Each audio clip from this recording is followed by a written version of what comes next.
Magandang araw sa lahat at maligayang pagdating sa channel na Kahulugan ng Panaginip.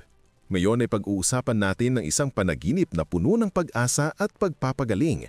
Ano ang ibig sabihin ng managinip tungkol sa pagpapagaling, pagpapagamot o pagiging gumaling?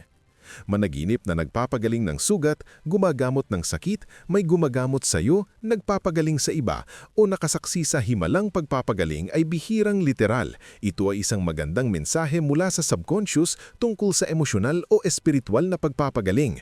Paggaling kapag katapos ng mahihirap na panahon, ang proseso ng pagbitaw sa sakit, panloob na pagbabago, pagpapatawad o pangangailangan na pagalingin ng isang partikular na aspeto ng iyong buhay, isang relasyon, trauma, pagpapahalaga sa sarili at iba pa.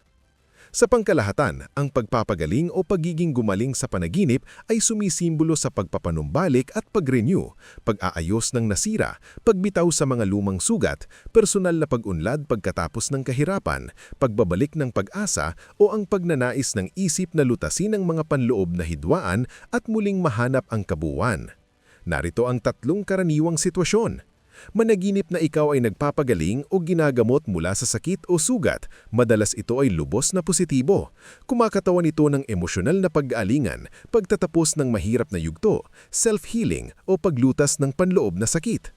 Maaring mga hulugan na handa ka ng lumayo sa mga lumang sugat o na ang iyong subconscious ay nagtatrabaho sa pagpapagaling ng malalim na emosyonal na sugat. Managinip na ikaw ay nagpapagaling o gumagamot sa ibang tao.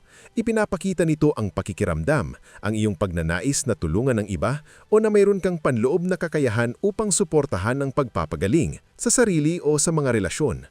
Maaari rin itong sumalamin sa iyong sariling proseso ng pagpapagaling na inihahayag sa iba o isang tawag upang alagaan at pangalagaan ng isang bahagi ng iyong buhay na nangangailangan ng pansin.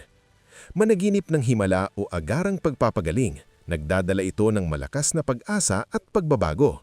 Sumasalamin ito sa biglaang pag-unlad, espiritual na paggising, pagpapatawad na nagdudulot ng kalayaan o paniniwala na malalim na pagpapagaling ay posible kahit pagkatapos ng matagal na pagdurusa. Madalas itong lumilitaw kapag malapit ka na sa isang malaking emosyonal o personal na pagbabago. Ngayon, para i-interpret ito sa iyong buhay, isara ang iyong mga mata at alalahanin ang pangunahing emosyon. Ginhawa ba? Pag-asa? Kapayapaan? Pakikiramdam o pagka-urgent?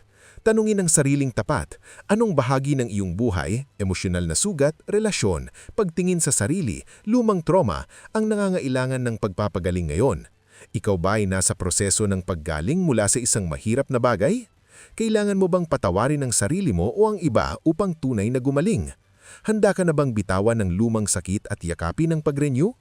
Paano kaya ang pakiramdam ng iyong buhay kung ang sugat o pasaning na iyon ay sa wakas ay gumaling na?